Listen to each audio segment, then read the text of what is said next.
वृश्चिक राशि के जीवन में एक बड़े परिवर्तन का दौर प्रारंभ हो रहा है।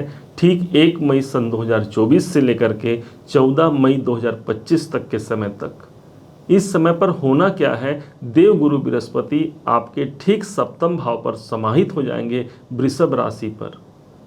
वृषभ राशि जिस राशि पर इनका समावेश हो रहा है, ये शुक्र की अपनी राशि है। काल पुरुष की कुंडली में ये द्वितीय भाव को रिप्रेजेंट करते हैं, अर्थात ये धन का स्थान हो गया। और देवगुरु बृहस्पति स्वयं धन के कारक माने गए हैं, भाग्य के कारक माने गए हैं। इस हिसाब से धन लाभ के दृष्टिकोण से ये सर्वाधिक उपयुक्त हो जाते हैं। दूसरे तौर पर देखा जाए तो गुरु देवता आपके द्वितीयज भी बनते हैं, इसलिए द्वितीय भाव के स्वामी का सप्तम भाव अर्थात केंद्र पर जाना एक विशेष अनुभूति को आपको दिला जाता है। समझिएगा कि वास्तव में सब होने क्या जा रहा है। सप्तम भाव सबसे ज़्यादा आपके जागृति अवस्था में आ जाएगा, जो कि दसम भाव से दसम भाव होता है। अब दसम भाव को देखा जाए तो ये हमारे कर्म का स्थान होता है, हमारे कैरियर का स्थान होता है। और दसम भाव से दसम भाव अर्थात सप्तम भाव पर ही ये गोचर हो रहा है। यहाँ मात्र एक गुरु ग्रह का आगमन नहीं हो रहा है, बल्कि उस गुरु ग्रह के एनर्जी का आगमन हो रहा है। गुरु को ईश्वर की कृपा मानी गई है, गुरु को जीव कारक माना गया है। गुरु हमारा उपाय है, हमारा सल्यूशन है। कोई प्रॉब्लम में हम और आप यदि फंस जाते हैं तो किसी गुरु का अनुसरण करते हैं, क्योंकि गुरु गोविंद दोनों खरे काके लागू पाए, बलिहारी गुरु आपने गोविंद दियो बताए। तो ये गुरु के पास वो रोल होता है, वो इनके पास एक साम्राज्य होता है कि एक सही रास्ते तक आपको पहुंचा जाए, और यही रास्ता आपके सप्तम भाव पर समाहित है। एक ऐसी एनर्जी है जहां पर ईश्वर की कृपा मुझे प्राप्त हो गई। सबसे बड़ा एडवांटेज देखने को मिलेगा, आपका कर्म क्षेत्र, आपका करियर नेक्स्ट लेवल तक पहुंचने वाला है। सप्तम भाव के पॉजिटिव फल मिलेंगे, जैसे कि विवाह की यदि आप कामना कर रहे हैं, बहुत लंबे समय से यदि विवाह इत्यादि तय नहीं हो पा रहे हैं, जो विवाह के योग्य यदि हो गए हैं, तो ये गोचर आपका विवाह करा जाएगा।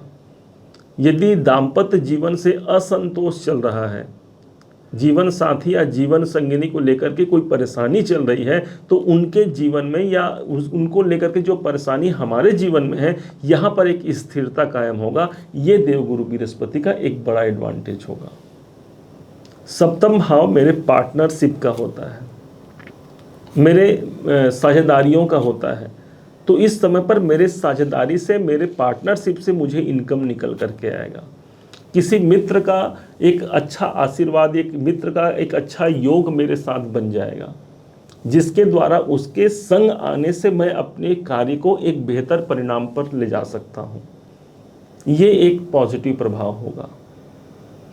सप्तम भाव जो कि मेरे जीवन में मेरा बिजनेस है, मेरा कर्म है, तो यहाँ पर मेरे कर्म में भी एक जागृति आएगी। गुरु है ना, तो गुरु सात्विकता है। गुरु नैसर्गिक रूप से एक शुभ ग्रह माने गए हैं, तो उन नैसर्गिक रूप से शुभ ग्रहों का प्रभाव मेरे सप्तम भाव अर्थात सबसे अच्छा फल मेरे कैरियर में एक विशेष जागृति के अवसर पर देखने को मिलेगा। यदि मैं चेंज होना चाहता हूँ अपने कैरियर में, यहाँ पर मुझे वो चेंज देखने को मिलेगा। यदि मुझे इंक्रीमेंट चाहिए तो देवगुरु बृहस्पति यहाँ पर इंक्रीमेंट करा जाएंगे। यदि मुझे नेम फेम की आवश्यकता है तो यहाँ पर नेम फेम की प्राप्ति होगी। गुरु केंद्र पर यहाँ पर विराजमान है, आपके धन के स्वामी हो जाते हैं, दूसरे घर के मालिक हैं, द्वितीय भाव के स्वामी हैं और 2 नंबर की राशि पर हैं। कोई बड़ा आर्थिक लाभ का यदि आप इंतजार कर रहे हैं तो इससे अच्छा गोचर आपके लिए नहीं होगा। ये गोचर आपको एक बड़ा धन लाभ दिला सकता है। ये एक ऐसा गोचर होगा जो मेरे पैसों से जुड़े हुए मेरे कार्य को एक अच्छा प्रदान करा जाए मेरे जीवन में। बैंकों से जुड़े हुए कोई अच्छे कार्य आपके संपन्न होंगे, बैंक में आने जाने आपके बढ़ जाएंगे, क्योंकि 2 नंबर की राशि बैंक की राशि मानी गई है। बैंक बैलेंस इस समय पर बढ़ेगा, स्थिर लक्ष्मी इस समय पर प्राप्त हो सकती है, क्योंकि गुरु का साम्राज्य कहीं पर बना हुआ है, वो 2 नंबर की राशि है, जो कि स्वयं शुक्र का घर है। शुक्र स्वयं धन के कारक माने गए हैं। कुटुंब में, अपने परिवार में कोई मांगलिक कार्य इस समय पर संपन्न हो सकते हैं। विवाह इत्यादि होना है, संतान होना है, ये सब मांगलिक कार्य हैं। या कौटुंबिक जीवन को लेकर के कुछ अशांतियां हैं, वहां पर शांति व्याप्त होगी।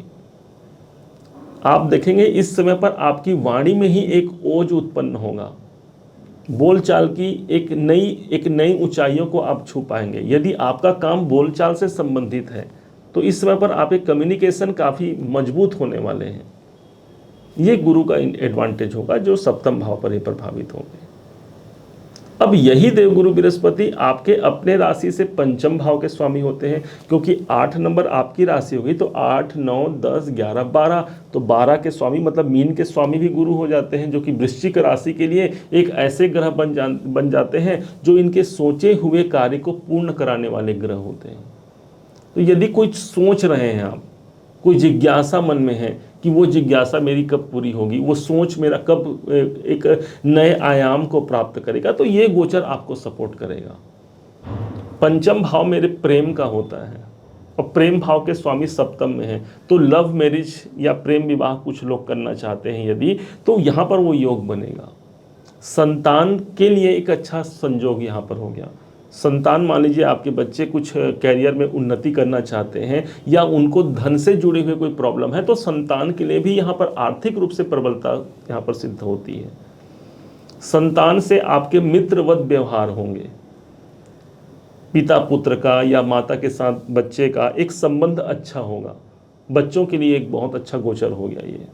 यदि आप स्वयं एजुकेशन से जुड़े हुए हैं या फिर आप एजुकेशन प्राप्त कर रहे हैं, ये गोचर आपको अच्छा खासा सफलता दिला जाएगा। और यदि आप बिजनेस कर रहे हैं तो आपको वहां से इनकम निकाल करके दे पाएगा, क्योंकि बिजनेस भाव पर ही ये देवगुरु बृहस्पति हैं। नौकरी के दृष्टिकोण से देखा जाए तो दसम भाव से दसम भाव ये नौकरी में आपको एक नेक्स्ट लेवल तक तो ले जाएगा ही ले जाएगा, साथ ही साथ एक नए मुकाम तक आपको पहुंचा पाएगा।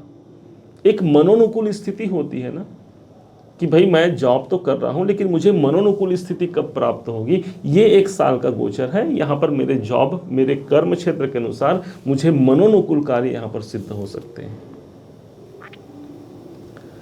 यहाँ पर एक बड़ा एडवांटेज ये देखने को मिलेगा कि एक षडाष्टक योग बना हुआ था अभी तक, क्योंकि केतु को देखा जाए तो केतु इस समय पर आपके ठीक इनकम भाव पर चल रहे थे और देवगुरु बृहस्पति छठे भाव पर गोचर कर रहे थे। अब गुरु से गिना जाए तो केतु की स्थिति छठे घर पर थी और केतु से गुरु की स्थिति 8वें घर पर थी, जिनका आपस में एक षडाष्टक योग बन जाना दिखता था, जिसके प्रभाव से इनकम मेरे अनुकूल प्राप्त न हो पाना। मैंने 100% कार्य किया, इनकम मुझे कुछ अल्प मात्रा में प्राप्त होना या कम मात्रा में प्राप्त होना, ये षडाष्टक योग का एक दुष्प्रभाव है। नौकरी से जुड़े हुए प्रॉब्लम का आना अभी तक हमने देखा, क्योंकि जैसे ही 1 मई आएगा तो गुरु एक घर आगे बढ़ जाएंगे, आपके सप्तम भाव पर आ जाएंगे। लेकिन अभी तक जो बना हुआ था वो षडाष्टक योग के कारण मेरे रोग, मेरे ऋण, मेरे शत्रुओं की वृद्धि का होना हमने देखा। कोई कामना है मेरे मन में, उन कामनाओं के लिए मैंने प्रयास तो किया लेकिन उन कामनाओं की सिद्धि न हो पाना, उनकी पूर्ति न हो पाना। तो जैसे ही 1 मई का डेट आता है तो ये षडाष्टक योग टूट जाएगा। मतलब केतु अपना इंडिविजुअल आपको रिजल्ट देंगे और गुरु अपना इंडिविजुअल आपको रिजल्ट देंगे।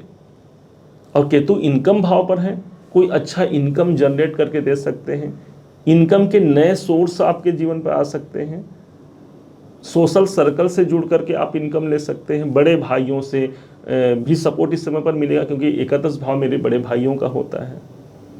समाज से जुड़ करके आपको मान प्रतिष्ठा सम्मान मिलेगी। और गुरुदेव भाग्य के कारक होते हैं, अर्थात ये जो गोचर होगा ये आपके लिए कैरियर में एक विशेष भाग्य की जागृति को देखने को दिलाने वाला ये गोचर होगा आपके लिए। लाभ लीजिए इसका और लाभ लेकर के अपने जीवन को बहुत अग्रसित कीजिए, यही आप सभी को शुभकामनाएं हैं। उम्मीद है आप सबने इसे समझा है, आप सबने इसे जाना है। यदि आपने इसे समझा है, जाना है, मेरे समझाने का प्रयास यदि आपको सार्थक लगा हो, मेरे समझाने का तरीका यदि आपको सार्थक लगा हो, तो हर बार की भांति इस बार भी अपना प्यार भरा लाइक और कमेंट करना कभी मत भूलिएगा। और हाँ, यदि अभी तक आपने चैनल को सब्सक्राइब नहीं किया है, सब्सक्राइब जरूर कीजिएगा। पुनः एक बार फिर आप सभी का दिवस बहुत मंगलमय हो, इन्हीं शुभकामनाओं के साथ। जय श्री राम।